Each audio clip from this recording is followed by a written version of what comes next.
da TV Globo, Thiago. Thiago, múltiplo.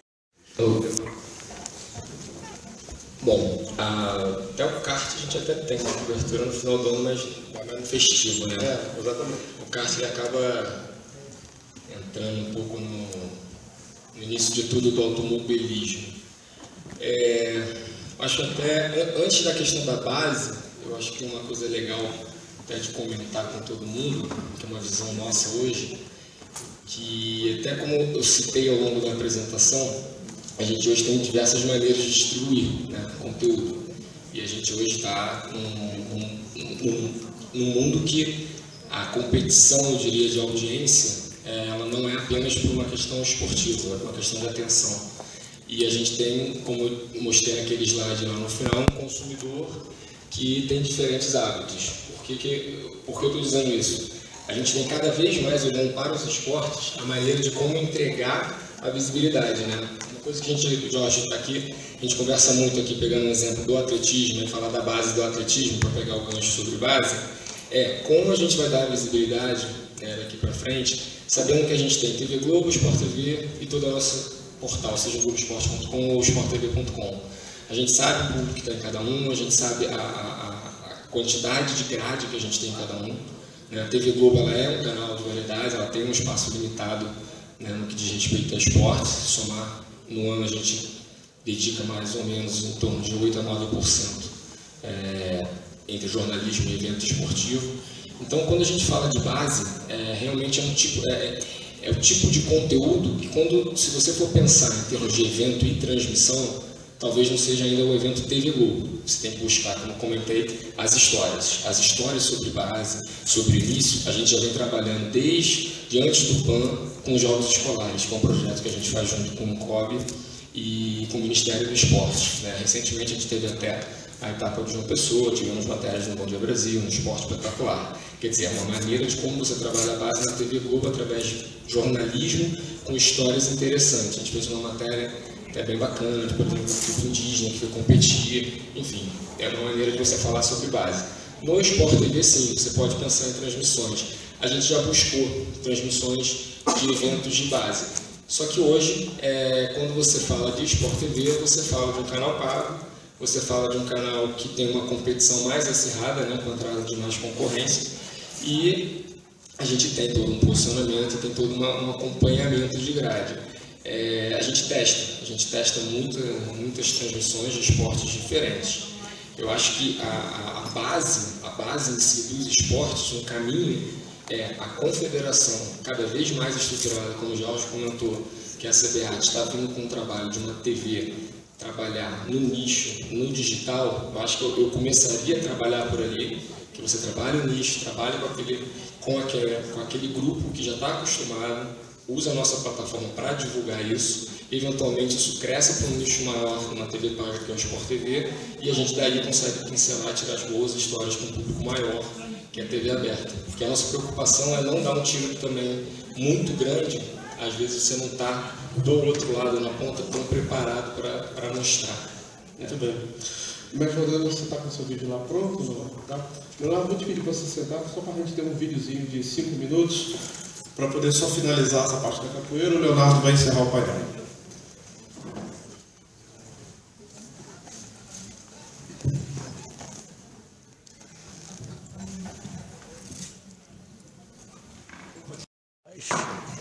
Vou passar o próximo. Bom dia. Queria agradecer a todos, agradecer ao Instituto Pazola aqui pelo convite, para apresentar um pouco do que a gente está fazendo lá no Projeto Rio 2016. O meu objetivo hoje aqui é dar a vocês uma visão. Passa o slide que entra.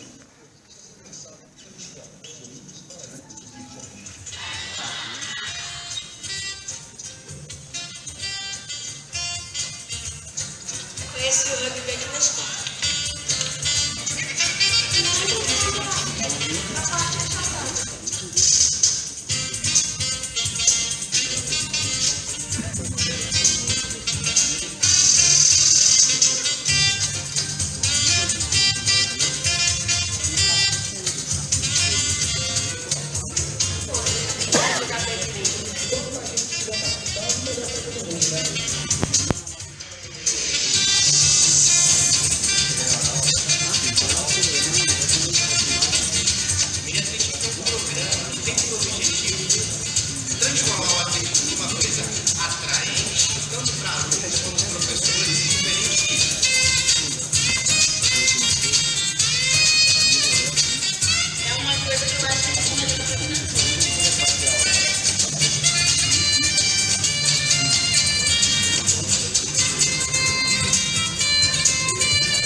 obviamente, pode mudar.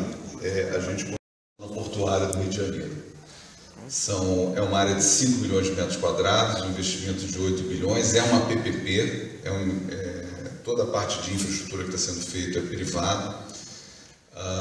São 2 novos museus, e aí a prefeitura que está financiando. O Museu de Arte do Rio já abriu, já está funcionando, e o Museu da Manhã inaugura agora em março de 2015. Já está quase pronto, é um projeto do arquiteto espanhol Calatrava, um projeto lindo, um projeto assim, bem futurístico, lindíssimo, e vai inaugurar em março nas comemorações dos 450 anos do Rio de Janeiro.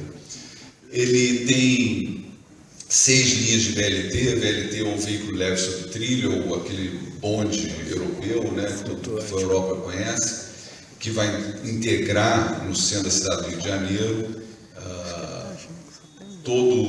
vários pontos críticos ali da área do Rio de Janeiro com os modais de transporte de alta capacidade. E aqui era uma área que tinha um viaduto enorme, tipo o Minhocão aqui de São Paulo, era a nossa perimetral, que barrava a vista do mar. Essa perimetral foi totalmente derrubada, assim, ninguém acreditava que isso fosse acontecer, já não tem mais nada. Na semana passada caiu por terra o último pilar da perimetral, não tem mais perimetral. Estão sendo construídos 2 túneis. Esse túnel que vocês estão vendo aí, que é o túnel da Via Expressa, esse vai entrar em operação já agora em março de 2015. O outro, que é o maior túnel, que vem no sentido contrário, esse vai ficar pronto só em 2016. As obras estão bastante adiantadas, é uma total reformulação da área central do Rio de Janeiro, com vários investimentos imobiliários nessa região e trazendo para a área central do Rio de Janeiro um conceito de projetos residenciais que não tinha. O fato de não ter residências nessa área fazia com que essa área ficasse degradada, porque ela só funcionava de dia, de noite ela não funcionava, sábado e domingo não funcionava. Isso fazia com que ela fosse se degradando ao longo do tempo. Além desses 2 museus, tem também um baita aquário, que é o maior aquário aqui da América do Sul, que também está sendo construído aí nessa região do Porto. Pode trocar. Um outro projeto de transformação que eu acho que vai ser o maior legado da cidade do Rio de Janeiro na área de transformação urbana é o de transporte. Esse slide que vocês estão vendo aí é o mapa de transporte de alta capacidade da vela, que exige 2 eventos testes, um com um ano de antecedência e outro com o próximo slide que roda o filme. Tem som.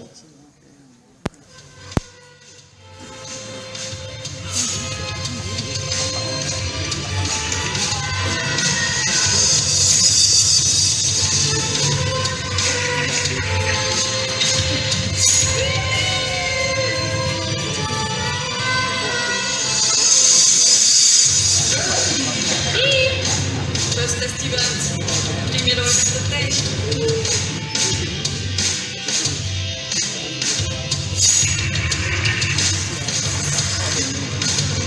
Acho que a competição ocorreu de uma forma muito boa, os estrangeiros elogiaram bastante.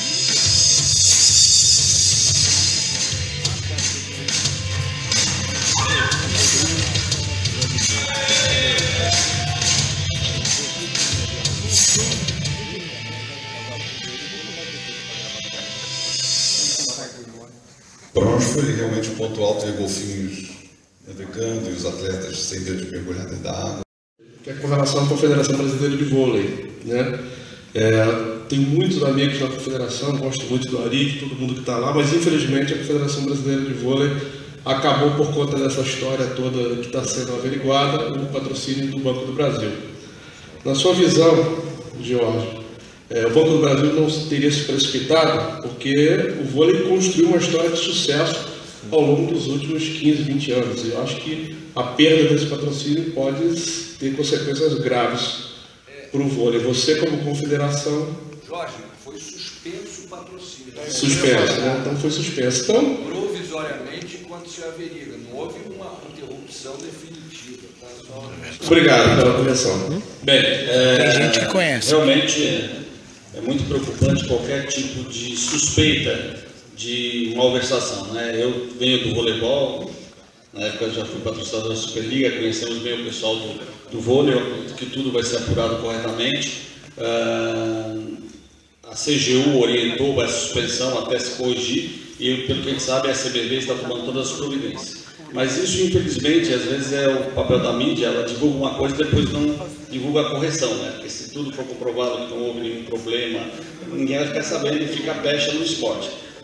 Mesmo na Confederação de Atletismo, nós temos uma preocupação muito grande com a transparência. O nosso patrocinador, a Caixa, faz questão disso, nós prestamos conta, a gente explicou outro dia, a gente teve uma reunião no Tribunal da Contas da União, e a gente falando que a gente é auditado pelo Tribunal de Contas da União, pela Controladoria Geral da União, pela Receita Federal, pelo Ministério do Trabalho, todo mundo vem prestar conta de todas as confederações, e a gente tem mostrado, com o máximo de transparência, a aplicação de todos os recursos, aqueles que são públicos e mesmo os privados. Então a nossa preocupação é que isso é ruim para o esporte, de uma maneira que todo mundo acha que agora que o esportista tem algum problema para revelar. Essa semana nós tivemos 2 escândalos no atletismo, um no Paraná, que ocorreu a acusação de desvio de recursos, e quando a gente vai apurar não é desvio de recursos para benefício próprio, são falhas de gestão, né? Então, por exemplo, lá no Paraná nós estivemos apurando que a pessoa, durante 10 anos, tem que dar... Foi viajar para uma competição, tem que dar comida para as pessoas, pega ela, compra a fruta lá na barraquinha da esquina atrás e não pega o comprovante, depois na hora de prestar conta não tem como prestar, parece que desviou o dinheiro. Agora mesmo eu passei quinta e sexta-feira fazendo inquérito em Brasília, porque também surgiu um problema lá na Confederação de Brasília, uma denúncia de desvio de dinheiro, e a gente está apurando o que aconteceu, o que houve, e realmente se aconteceu alguma coisa errada, é papel da Justiça tomar as devidas providências e as pessoas que desviaram o dinheiro tomar as providências e serem punidas. Normalmente, realmente, é falha de gestão, tá? Não é desvio para enriquecimento ilícito, etc, etc.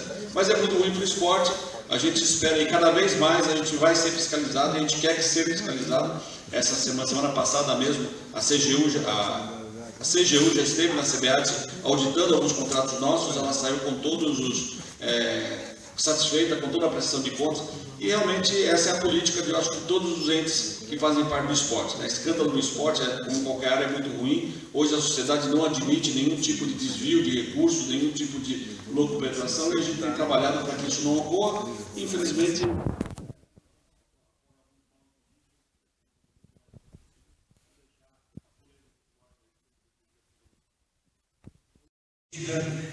E torcer, não sei quantos anos nós precisaremos para fechar essa questão olímpica, mas vamos continuar mantendo a luta nesse sentido.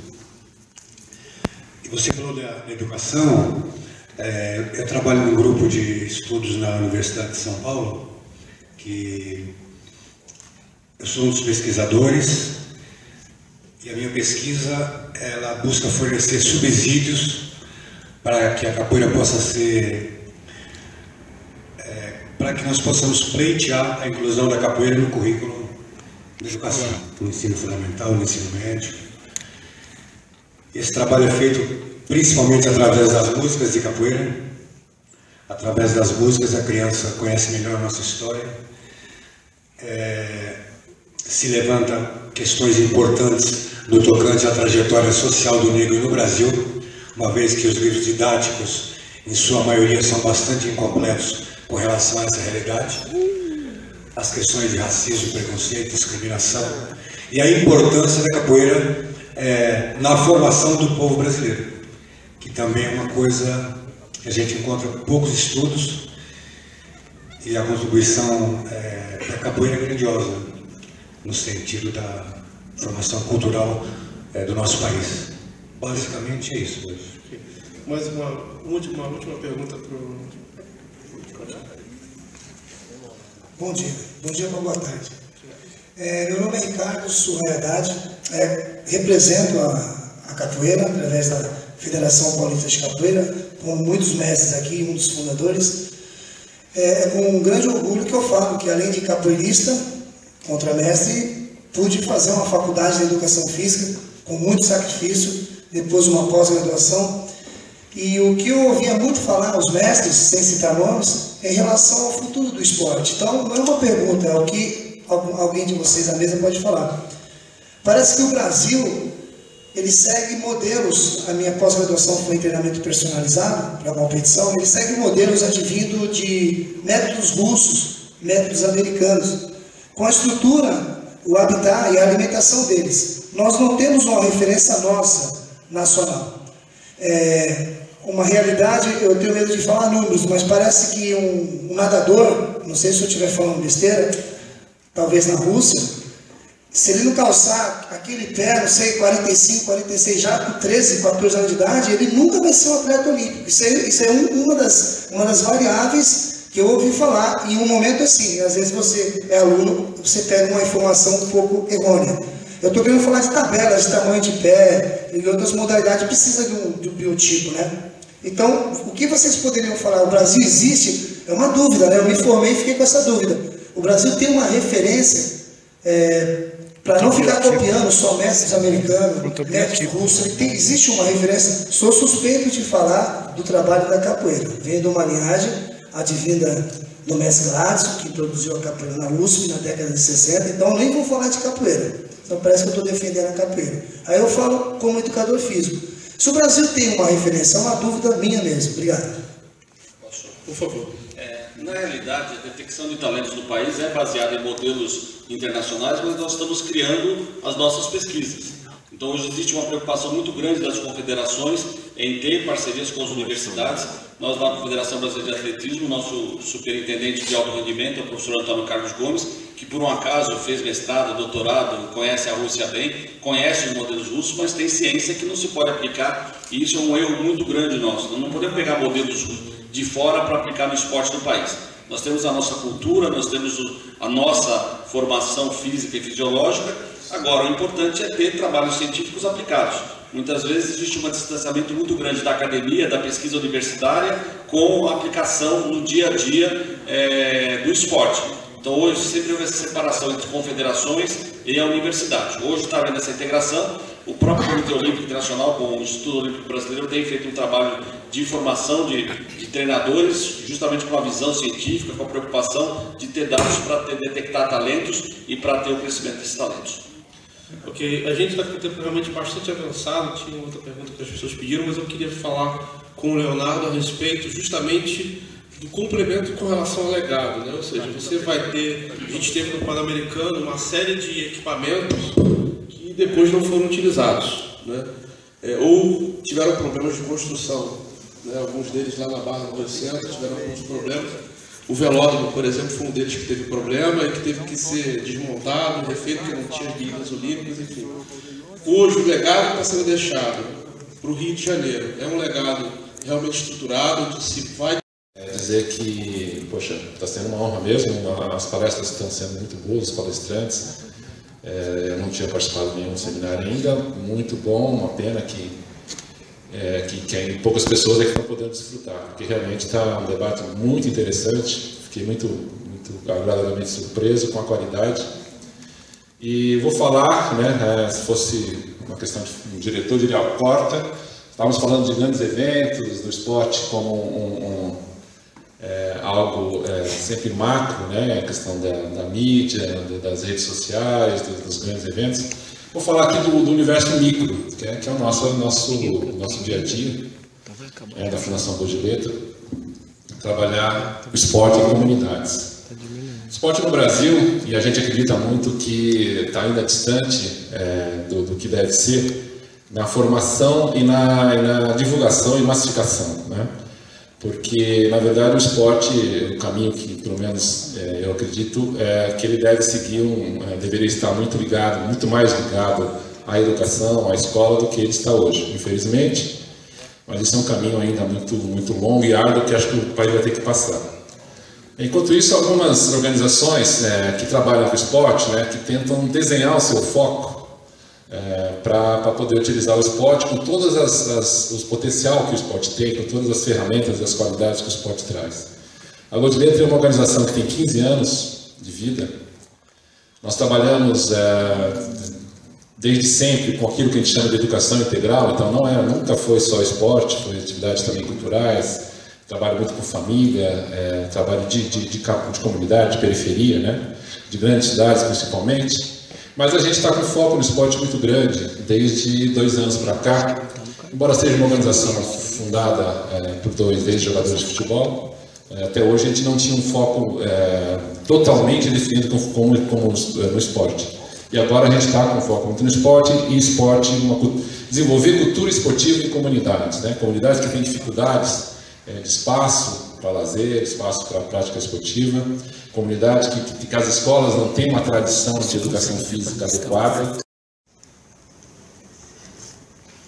Não podemos deixar gerente das divisões de base do Fluminense. No olho do furacão como sendo os grandes responsáveis pelo que estava acontecendo. E eu, junto com outros colegas, a gente fez uma reflexão e nós estamos mostrando para todos que sim, é claro, nós temos uma parcela de culpa, mas a gente tem que colocar essa parcela de culpa em perspectiva para que a gente saiba por que a gente chegou nessa situação, né? Essa minha apresentação, eu diminui ela bastante porque o Jorge disse que eu tenho 15 minutos. Eu geralmente levo 15 minutos em um slide. Então, eu tive que diminuir ela bastante para poder, porque eu dou uma aula num curso e essa aula é de 5